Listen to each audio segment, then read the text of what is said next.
자, 나왔네요. K2 궤도 달린 특화점. 자, 150mm 시방캉. 압도적인 비주얼을 가진 K2는 러시아의 거신이라는 드라마틱한 별명을 갖고 있습니다. 이제 역사적으로 그런 게 있죠. 길목 골목대장, 길막인 거. 독일기를 가진 일반적인 대전차 포로는 KV-2 장갑을 관통하기 어렵고, KV-2가 가진 대구공 주포는 어떤 적이든 격파할 수 있는 위를 갖고 있었습니다. KV-2 전차는 무력화된 뒤에도 전차를 폭파하거나 독일군들의 골칫거리로 남았었습니다. 자, 실제로 그랬었죠. 한번 봅시다.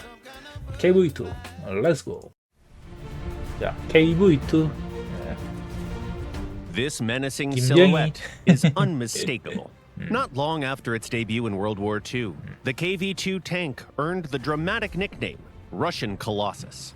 Its armor was impervious to the standard anti-tank guns of the Wehrmacht, while its own heavy-caliber weapon could destroy almost any opponent with 실제로 ease. 역사적으로 어디 Even 요충지에서 when disabled, 얘가 탄다 쓸 KV-2 tanks 때까지 remained a headache 방어하고 for German forces. 그리고 Moving them often 막은 적도 있다 required 그러더라고요. explosives or special equipment. 탄다 쓸 때까지. But let's start at the beginning.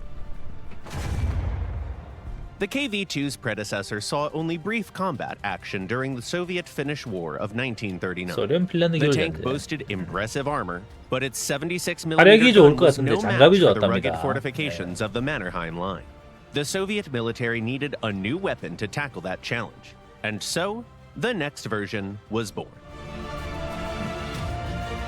As early as 1939, the KV-2 was already being developed around the 152mm M10T howitzer.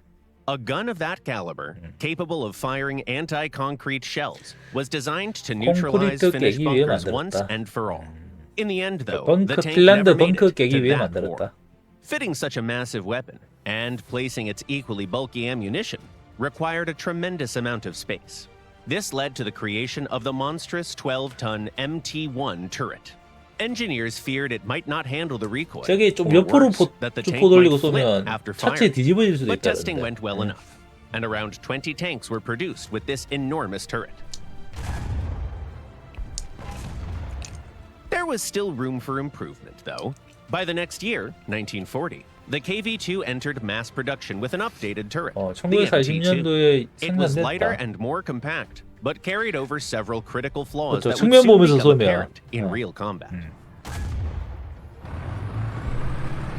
Engineers also experimented with fitting the KV-2 with the ZIS-6 gun, a 구경을 좀 107mm 낮추는 걸 cannon with 만들었네요. better handling 107mm. characteristics. The massive turret was a perfect fit. In theory, the ZIS-6 could pierce armor as thick as the KVs from over a kilometer away, and testing confirmed it. But the war began before this version could enter production. 자, and 얘가 the project 생산되기 전에 was shelved. 전쟁이 끝나버렸다. The war marked the true combat debut of the production version of the KV-2.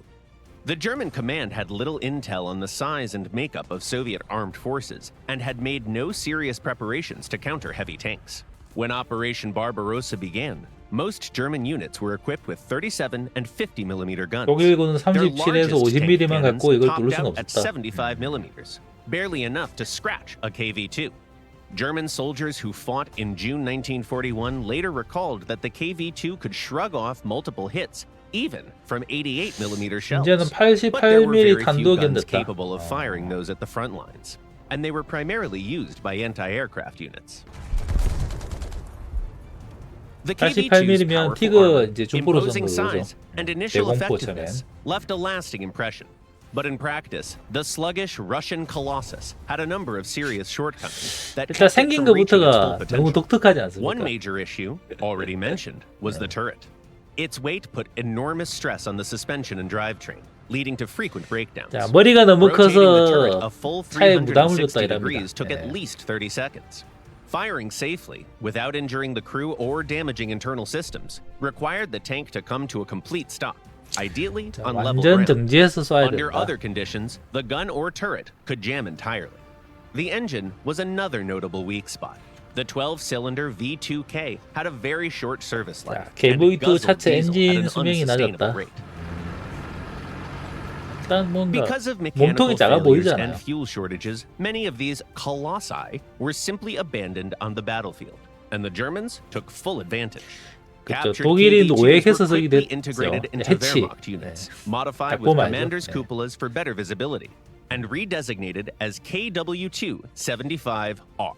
Still, these repurposed tanks were more useful as propaganda tools than actual battlefield 하지만 assets. 선전 도구에 불과했고 뭐 실전은 없나 보죠. Nearly every KV-2 ever built was lost or destroyed in the first months of Germany's invasion. Even so, the heavy tank succeeded in slowing the Wehrmacht's advance and bought the Soviet Union precious time to regroup.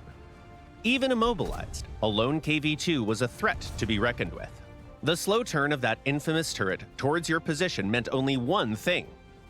Take cover!